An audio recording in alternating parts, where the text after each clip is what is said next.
Bien. Nom. Fourni. Prénom. Charles. Région. Alors la Champagne et plus particulièrement la Côte des Blancs. Avez-vous un vin préféré en dehors de votre région? Pourquoi? Alors j'ai des vins préférés, mais bon, on va choisir un des vins préférés. Je dirais que nous aimons bien un producteur qui se trouve à Rully, qui est dans le sud de la Bourgogne et qui s'appelle Vincent Dureuil.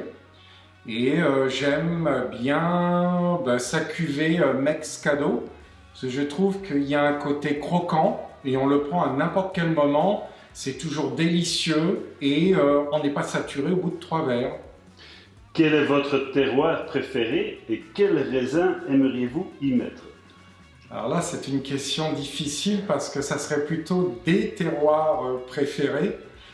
Alors est-ce qu'on pourrait rester en Champagne, parce que c'est quand même celui que je connais le plus. J'aime la Côte des Blancs, mais j'aimerais bien avoir un terroir du côté de Chigny-les-Roses, au Rilly-la-Montagne, où j'adore les pinots noirs là-bas, où il y a un petit côté pétale de rose. Oui. Grand millésime et petit millésime. Votre opinion? Je pense que ma réponse ne pourra pas être la même. Il y a 25 ans, quand on a commencé, oui, il y avait petit et grand millésime. Maintenant, on a quand même une opportunité, même si ce n'est pas tellement politiquement correct, mais il y a un changement climatique. Et je trouve que chaque année a une histoire à nous raconter. Alors évidemment, il y a toujours des différences entre les millésimes, mais je trouve qu'on peut presque tous les apprécier. Quel est le meilleur vin que vous ayez jamais bu? Alors, meilleur vin, je pense qu'il y en a beaucoup, mais celui qui m'a donné évidemment beaucoup d'émotions, parce qu'il est rare, ça a été offert par ma belle-mère, c'est pour dire, c'est un Haut-Brion 1947, donc dans les Graves, Bordeaux. Les vins nature, point d'interrogation. C'est un long débat.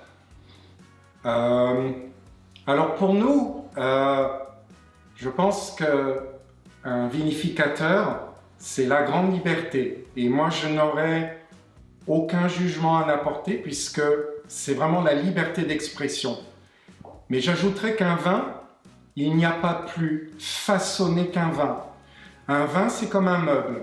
Soit on a le morceau de bois brut et on fait des gros trous pour faire des tiroirs. Ou alors on a une commode Louis XVI, super peaufinée, travaillée pendant de longues heures. Et moi, je préfère la seconde version.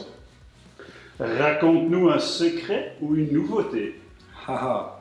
Les secrets, on a... Alors, ça a été peut-être longtemps un secret parce que un vigneron aime toujours être sûr de ce qu'il va faire, mais avec mon frère, on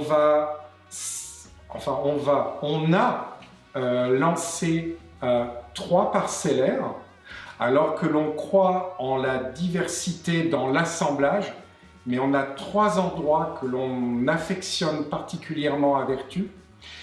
Et normalement, dans à peu près 40 mois, on va sortir, alors je ne vais pas donner le nom, mais 3 parcellaires, et j'espère magnifiques, et qui donneront beaucoup d'émotions, mais qui en même temps, on aimera ou on n'aimera pas. Il n'y aura pas de compromis.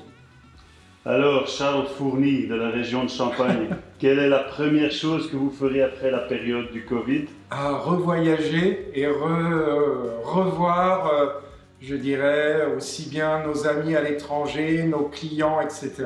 Ouais, là, ça manque beaucoup. Parce que je pense qu'on a eu la technologie du Zoom. C'était super pour garder le contact, mais là, on s'est confirmé le contact direct, il n'y a pas mieux. Voilà.